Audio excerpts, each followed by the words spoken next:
Good morning. केम छो? मजामां ने? આપણે પ્રકરણ નંબર 13 ગુણાકાર અને ભાગાકારની રીતમાં અહીંયા પહોંચ્યા હતા ને, પેજ નંબર 178। ચલો ગુણાકાર ગમ્મત પેટર્ન જુઓ અને આગળ વધારો। 0 ગુણ્યા 9 એટલે 0 વત્તા 1 એટલે 1। 9 એકા 9, 9 અને 2 11 એટલે 11।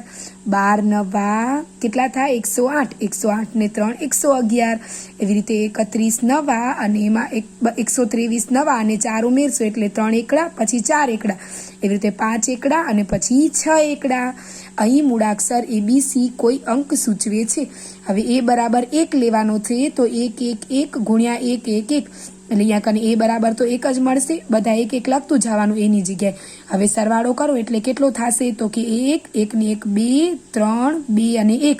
તો અહીંયા કને B બરાબર કેટલા આવ્યા? 2 અને C બરાબર 3। તો A બરાબર 1, B બરાબર 2 અને C બરાબર 3। હવે જો આ રમત રમવાની છે, તમારી ઉંમર લખો એટલે મારી ઉંમર 21, એને 7 વડે ગુણો એટલે 21 + 147। હવે આ જે જવાબ મળે એને 13 વડે ગુણવાના છે એટલે 1911।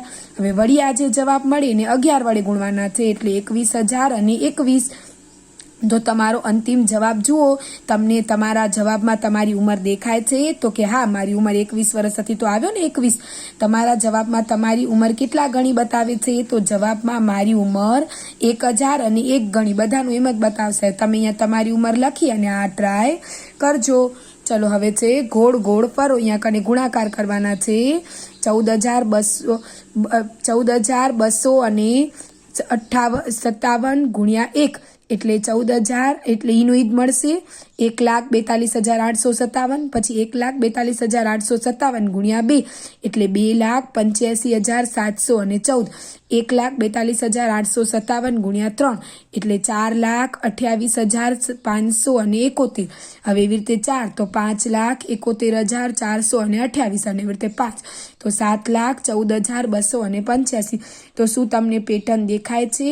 ચલો જોવો તો કઈ પેટર્ન દેખાય છે? તો કે હા, આ જવાબમાંના આ 6 જ આંકડા છે 1,42,857, એના જ આંકડા બધા જવાબમાં આડા આવડા ક્રમમાં ગોઠવાય છે। એના જ બધામાં એકનો એક જ આંકડો આવશે 1,42,857, પણ બધા આડા આવડા આવે છે।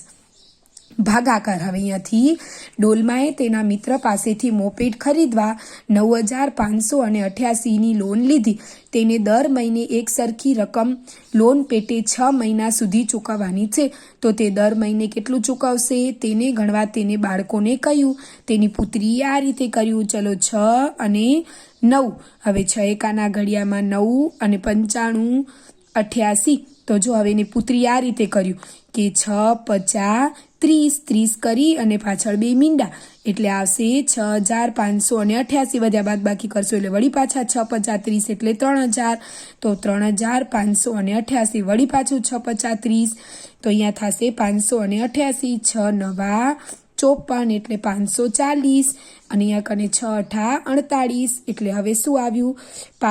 ઉપરનો જવાબ શું મળ્યો? 500 અને 500,000 વત્તા 1500 અને 90 અને 98 એટલે 1598। હવે તેના પુત્રએ આ રીતે કર્યું। પેલા 6 એકા 6 એટલે 6,000 એટલે મળશે બાદ બાકી 6 9માંથી 6 જાય એટલે 3, 5માંથી 0 જાય એટલે 5 અને 8માંથી 8 અને આ 8 એટલે 3,588। પછી 6 હવે આ બે રકમ જ જોવાની આપણને। પેલી બે તો 35થી નાના 6 એકાના ઘડિયામાં તો 6 50 30 એટલે અહીંયા કને 30 અને પછી પાછળ તો 2 0 એમને લગાડી દેવાના એટલે શું વધ્યા? 588।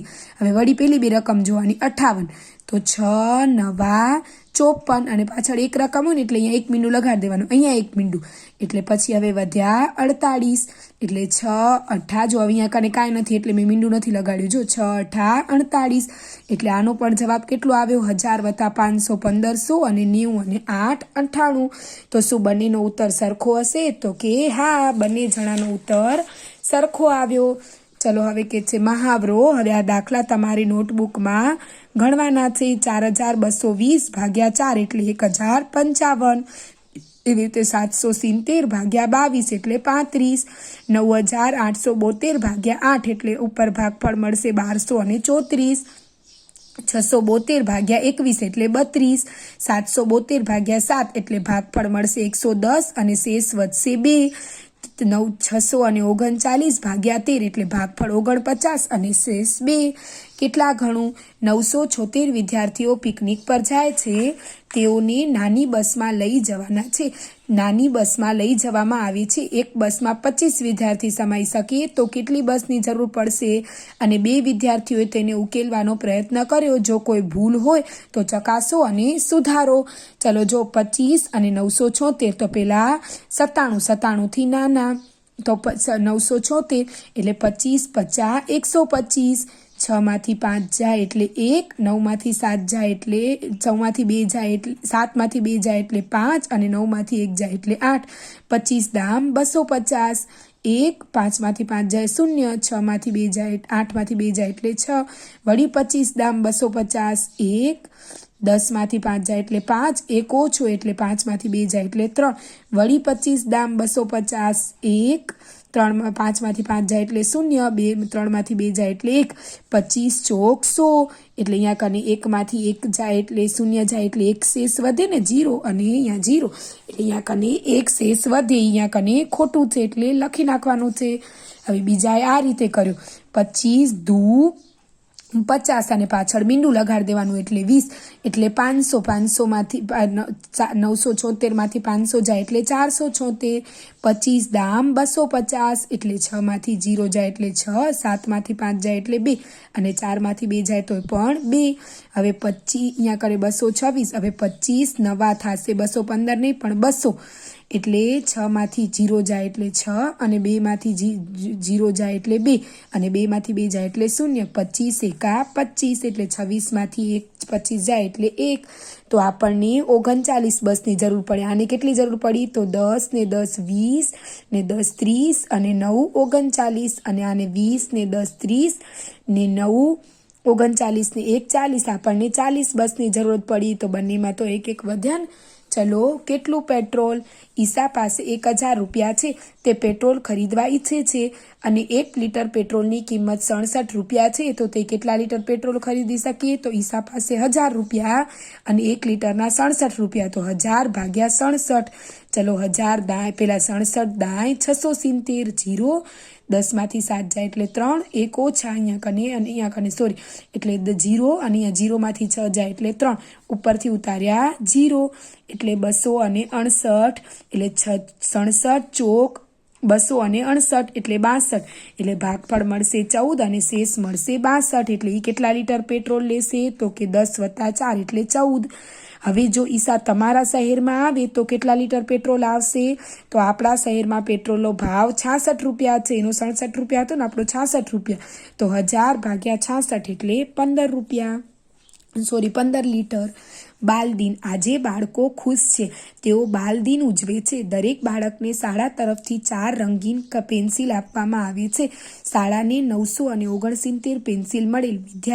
શિક્ષકે વિદ્યાર્થીઓને ભાગાકાર દ્વારા કેટલાને પેન્સિલ મળશે તે શોધી કાઢવા કહ્યું. ચલો કુલ છે 969 અને 100. ચલો 4 એકા 9 છે એટલે 4 એકા 4 એટલે 100 એટલે 400 અને 500 એટલે વધી બાદ બાકી 500 અને 69. વળી 4 એકા 4 5 છે એટલે પાછળ 2 મીંડા એટલે વધશે 169. હવે 16 તો 4 ચોક 16 એટલે વધશે 9 અને 4 ધૂ 8 એટલે 1 પેન્સિલ વધી. અને કેટલી આવી? તો 100 અને 100 200 અને 40 અને 2 એટલે 200 અને 42. હવે આની રીતથી કરું.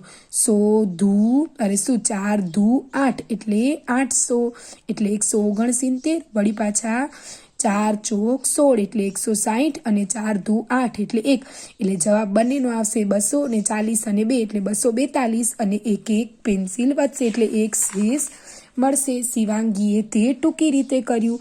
હવે મેં ખૂબ જ મહાવરો કરવા પછી શીખી કે તેમાં તમે ઘણી બાબતો યાદ રાખવી પડે છે. હું જાણું છું કે મારે 4 ને 969 વડે ભાગવાના છે, પરંતુ પહેલાં માત્ર 9ને જ ધ્યાનમાં લઉં એટલે હું તીર મૂકીને 6 નીચે ઉતારું. ચલો હવે 9ને ધ્યાન તો 4 ધૂ 8 9માંથી 8 જાય એટલે 1. હવે 6ને નીચે ઉતારવાના છે. હવે આપણે આ રીતે કરીએ છીએ ને એ જ રીતે કર્યો છે. હવે 4 ચોક 16 16માંથી 16 જાય એટલે 0. હવે ઉપરથી ઉતાર્યા 9 તો 4 દુ 8 એટલે એક શેષ વધી. અરે આ બધી બાબતો યાદ નહીં રાખી શકું, હું મારી રીતે જ ઉકેલવાનો પ્રયત્ન કરીશ. હવે જો આવી રીતે શિવાંગી આવી રીતે કર્યું, આપણે આ રીતે દાખલા કરવાના છે. ચલો આ બધાએ પોતાની ચોપડીમાં લખી નાખવાનું છે.